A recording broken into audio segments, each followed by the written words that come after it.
여러분은 자신의 성적 취향에 대해 고민해본 경험이 있습니까?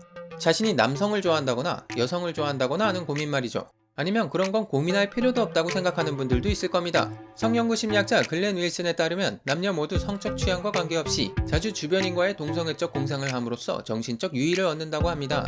전원 이성애자로 이뤄진 동성 친구들 사이에서도 상상 속에서는 서로에게 무슨 일을 하고 있을지 모른다는 거죠.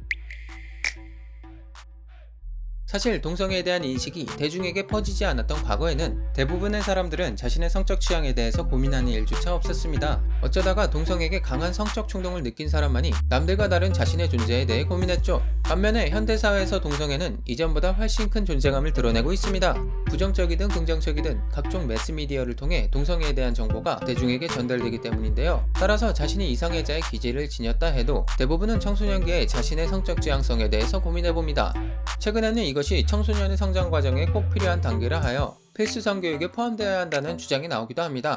이처럼 개인이 자신의 성적 취향을 결정할 때 사회적 문화적 영향을 받는 것은 사실입니다. 동성애가 엄격하게 금지되는 사회에서는 동성애 기질을 지닌 사람도 자신을 이성애자로 인식하는 경향이 더욱 짙어지는 것을 보면 알 수 있죠. 반대로 형무소와 같이 이성을 만날 수 없는 환경에서는 동성애를 하는 이성애자도 있습니다. 그렇다면 동성애 기질을 지녔거나 동성에게 매력을 느끼는 상황에서 실제로 동성애를 하는 사람과 그렇지 않은 사람 사이에는 어떤 차이가 있을까요? 미국에서 2만여 명의 중고생을 대상으로 1994년에서 2008년까지 이뤄진 대규모 의료 연구에 따르면 어린 시절 지능이 높게 나타난 아이들일수록 성인이 된 뒤 자신을 동성애자로 인식할 확률이 높았습니다. 조사 결과 IQ 수치가 15포인트 올라갈 때마다 동성에게 성적 매력을 느낀다고 대답하는 사람의 비율이 27% 늘어났죠. 이는 남녀 모두에게 뚜렷이 나타났습니다. 참고로 이 조사는 미국 의회의 명령으로 국립보건원에서 실시한 연구였습니다. 진화 심리학자 가나자와 사토시는 지능이 높은 이들 중에 동성애자가 많은 이유는 지능이 높은 이들은 보다 새로운 것을 추구하며 잘하는 기질이 있기 때문이라고 말합니다.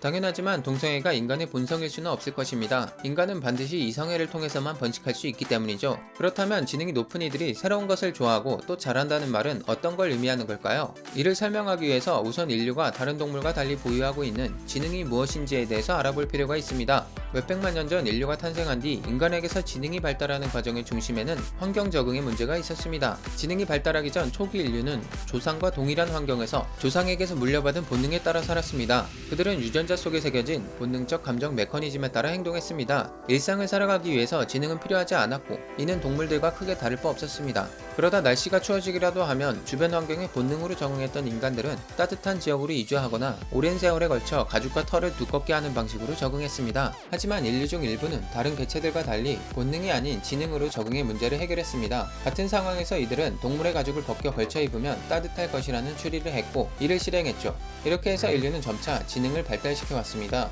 그리고 문명이 발전함에 따라 인간의 행동에서 본능이 담당하는 영역은 줄어갔죠. 오늘날 인간 행동의 대부분은 지능에 따라 수행되고 있으며 이로 인해 사람의 평가 기준에서 지능은 매우 중요한 영역을 차지하게 되었습니다. 하지만 여전히 본능의 영역으로 남아있는 부분도 있습니다. 공동체 생활을 위해 필요했던 인간관계 능력, 사냥을 위해 사용했던 공간감각 능력 등은 여전히 우리 사회에서 중요하지만 지능보다는 본능의 영역에 포함되는 부분입니다. 실제로 우리는 지능은 높지만 두 능력이 부족한 사람들을 주변에서 만나기도 하죠. 그리고 무엇보다 우리가 먹고 자고 번식하고자 하는 생존에 관련된 욕구는 여전히 본능으로부터 생겨나고 있습니다. 예를 들어 우리가 냉장고에 있는 핫도그를 꺼내어 먹을 때를 생각해봅시다. 핫도그가 냉장고 안에 있다는 걸 유추하는 것, 냉장고를 열어 꺼내어 먹는 것은 지능의 영역이죠.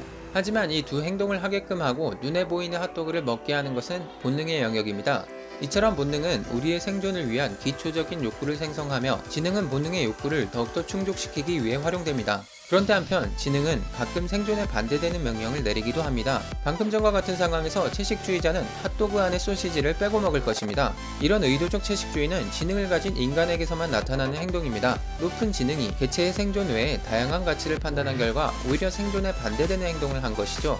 이처럼 지능은 본능을 벗어난 새로운 가치를 쫓으며 새로운 행동을 할 수 있게끔 합니다. 이러한 경향은 지능이 높은 사람일수록 더욱 강해지죠. 실제로 영국에서 1만 7천여 명을 대상으로 실시한 연구에 따르면 어린 시절 지능이 높은 이들일수록 만 42세 시점에서 채식주의자일 가능성이 높은 것으로 나타났습니다. 그렇다면 지능은 왜 우리의 의지에 이러한 영향을 미치는 걸까요? 그것은 바로 지능의 필요 충분 조건이 상상력과 호기심이기 때문입니다. 인지심리학자 스콧 베리 카우프만은 높은 지능을 지닌 이들에 대해 연구했습니다. 그는 지능이 높은 사람을 다음과 같이 묘사했습니다. 다양한 경험에 대해 열려있는 인식을 가진 사람이라고 말이죠. 그에 따르면 지능이 높은 이들은 자신에 대한 파악 능력이 뛰어나고 감정에 민감하며 다양성을 추구하고 또 아이디어를 행동으로 옮기는 것에 익숙하다고 합니다. 지능의 기능과 지능을 지닌 이의 특징을 종합해 볼 때 왜 똑똑한 이들 중에서 동성애자가 더 많이 나오는지는 답이 나옵니다.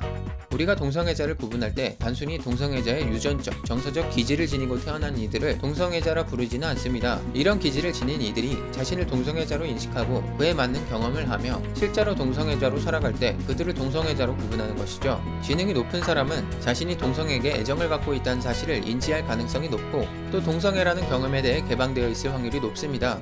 이것이 지능이 높은 이들과 낮은 이들로 나누어 조사했을 때 지능이 높은 집단에서 동성애자가 더욱 많이 발견되는 이유입니다.